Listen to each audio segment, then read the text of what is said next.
in one way, an incredible story, and in another way, emblematic of the larger picture of what's going on in the United States, of this woman, this video that's kind of gone viral. Well, not kind of, it's gone viral all over the internet.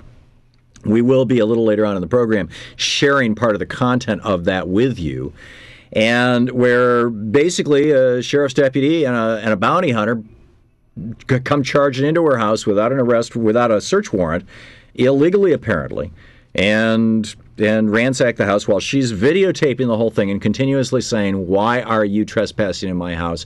Please leave my house."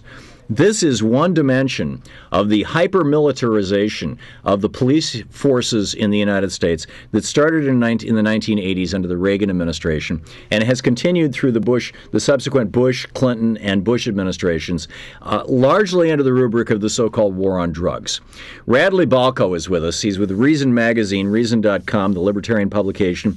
He was with the Cato Institute and was author of a major piece for Cato back then about the militarization of our police departments. Reason.com now. Radley, welcome to the program. Thanks for having me on. Great to have you with us. Listen to this clip of this woman. First of all, you're familiar with this story of this woman? Yeah, I've read a couple of okay, this is in Bakersfield, California. This woman wakes up 6:30 Tuesday morning, 2 weeks ago, and somebody's banging really hard on her front door. She picks up her video camera and goes to answer the door. Here's what happens. Open the door now! Why are you? Go to the door, front door! Why are you I have banging a on my warrant door? for Mr. Baker's arrest. What does that have to do with me? Is Mr. Baker in your house? No, he is not.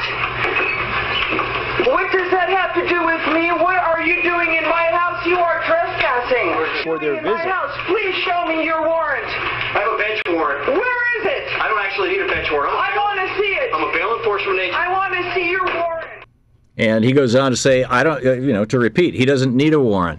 Radley, this isn't a SWAT attack like you write about, and I want to get into that in just a second, but this is, first of all, what was going on here? It appears that bounty hunters may actually have a little more latitude in violating the Fourth Amendment than law enforcement officers do.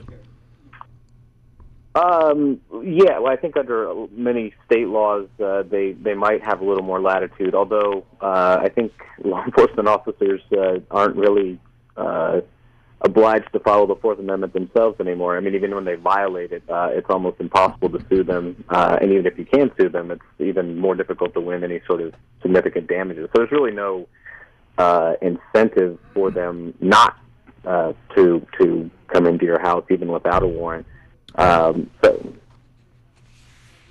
So in your report, I mean, here's an AP story that's kind of, I think, emblematic of this, where there's 6 kids and husband tucked into bed.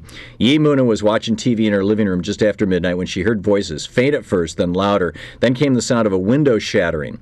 She bolted upstairs where her husband grabbed his shotgun from a closet, knelt, and fired a warning shot through his doorway as he heard footsteps coming up the stairs. He let loose with 2 more blasts. 22 bullets were fired back at him by the family's count. Then things suddenly became clear. It's the police, his sons yelled. Turns out that this was a SWAT team going to the wrong address. Was this the story in Minneapolis, Minnesota? Yes, this was Minneapolis in December of 2007. Yeah, they had the wrong address. That was a gang and drug task force, if I'm not mistaken. And in that case, yeah, they got the wrong house. There were dozens of rounds of ammunition exchanged, and fortunately, no one was hurt. But the police officers in that case were actually given medals of valor by the mayor of Minneapolis for that raid, where they got the wrong house and almost killed an innocent family. And that's really that's bizarre.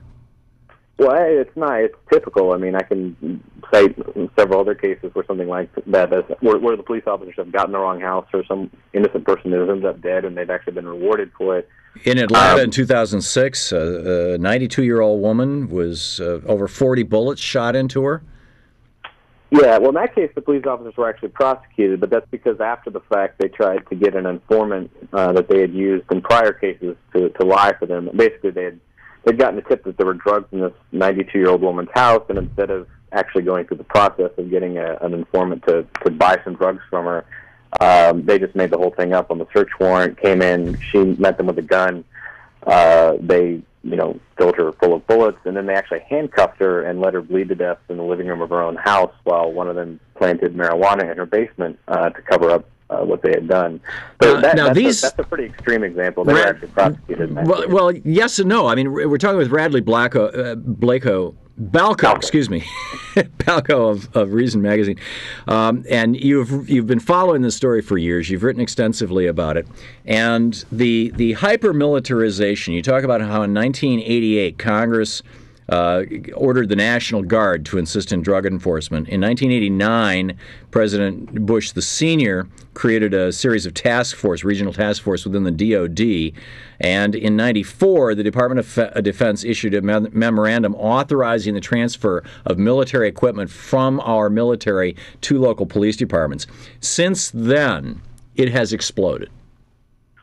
Yeah, it really has. And after September 11th, we saw a new sort of factor in all of this, which is the Homeland Security grants, where DHS is giving departments and police departments in La Crosse, Wisconsin, armored personnel carriers and other sort of military equipment in the name of fighting terrorism. Of course, these towns aren't really subject to terror attacks, so what they end up doing is using all of this equipment for routine law enforcement, generally for the service of drug warrants. Right. So we now have just a minute left, Radley. We have hyper-militarized police forces all across the United States, and now comes John McCain and Joe Lieberman introducing a bill titled the Enemy Belligerent Interrogation, Detention, and Prosecution Act of 2010 that apparently will allow the U.S. military within the United States, since we no longer have posse comitatus thanks to the Bush administration, to detain U.S. citizens indefinitely without trial at military facilities. How far have we gone? That's pretty frightening. And I'm no apologist for the Bush administration. The posse comitatus has been on the way out for a long time. Yeah. It is frightening, and we're seeing the erasing of this line between civilian police and the military on both ends. We're seeing the military increasing use in domestic policing, from border patrol to terrorism to the drug war. But we're also seeing our local police departments act and are trained more and more in military tactics. So it's happening on both ends. All right. The Mutant Ninja Turtles is what we were calling the Minneapolis Police Department when they showed up in St. Paul during the Republican National Convention. It was, even their badges were covered up. It was pretty scary. Radley Balco, Reason.com. Thanks, Radley. Yep, thanks for having me on. Yeah, good talking with you.